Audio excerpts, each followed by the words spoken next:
Hello guys, what's up. Myself Manvendra Singh और आप देख रहे हैं पीसीबी स्टार। आप सभी का हमारे यूट्यूब चैनल पीसीबी स्टार में स्वागत है। आज हम डिस्कस करने वाले हैं ध्वनि से संबंधित प्रश्न जो कि आपको RRB, NTPC, railway, group D और अन्य कॉम्पिटिटिव एग्जाम्स में मदद करेंगे। तो चलिए स्टार्ट करते हैं। सबसे पहले वीडियो को शेयर कीजिएगा, चैनल को सब्सक्राइब कीजिएगा। तो पहले क्वेश्चन में कह रहे हैं कि 20 हर्ट्ज से 20,000 हर्ट्ज बारंबारता की ध्वनि निम्नलिखित में से क्या है। तो जो आपकी 20 से 20,000 हर्ट्ज की जो रेंज होती है उसको कहते हैं श्रव्य तरंगें, ऑडिबल वेव्स। उनको आपकी अल्ट्रा श्रव्य ऑडिबल ध्वनि तरंगें कहते हैं। इसका आंसर हो जाएगा डी। नेक्स्ट क्वेश्चन, तरंग के वेग और आवृत्ति में क्या संबंध होता है। तो आपको पता होना चाहिए तरंग का वेग और आवृत्ति में ये संबंध होता है कि वेग बराबर होता है आपका n lambda. v equal to n lambda आपका सूत्र होता है, जहाँ पे v वेग है, एन आवृत्ति और लैम्डा तरंग दैर्घ्य। इस पर आधारित प्रश्न भी पूछे जा सकते हैं, जिसमें से एक क्वांटिटी दे देंगे, दो क्वांटिटी दे देंगे और एक पर आधारित प्रश्न पूछेंगे। तो इसका आंसर हो जाएगा v equal to n lambda. Next question कह रहे हैं कि चंद्रमा पर धरातल से दूर विस्फोट सुनाई नहीं पड़ता है, क्यों।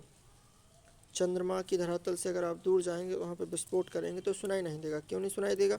क्योंकि यहाँ पर माध्यम नहीं है, इसलिए जो ध्वनि तरंगे हैं वो आगे नहीं बढ़ पाएंगे। ध्वनि तरंगों के लिए माध्यम की ज़रूरत है, और जब माध्यम ही नहीं है तो ध्वनि तरंगे नहीं चल पाएंगे, इसलिए सुनाई नहीं देगा। तो इसका आंसर हो जाएगा वायुमंडल की अनुपस्थिति के कारण। अब कह रहे हैं कि चमगादड़ अंधेरे में उड़ सकती है, क्यों।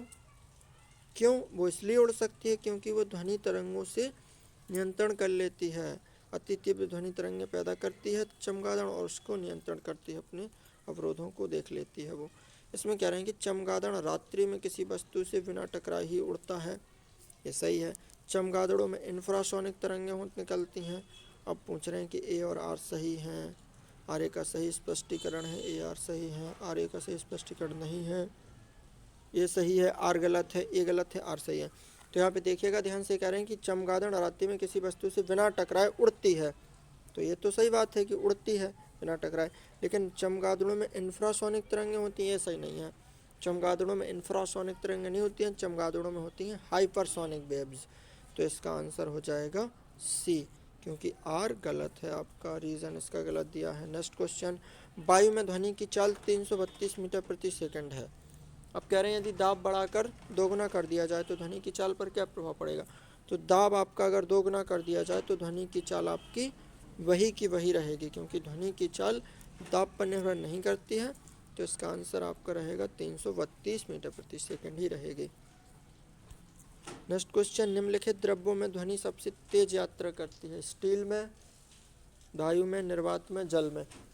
तो यहाँ पे आपका आंसर हो जाएगा स्टील में, क्योंकि ध्वनि तरंगें ठोसों में सबसे तेज यात्रा करते हैं। इसका आंसर हो जाएगा स्टील। नेक्स्ट क्वेश्चन, बादलों की बिजली की चमक के काफ़ी समय बाद बादलों की गर्जना सुनाई देती है, इसका कारण क्या है।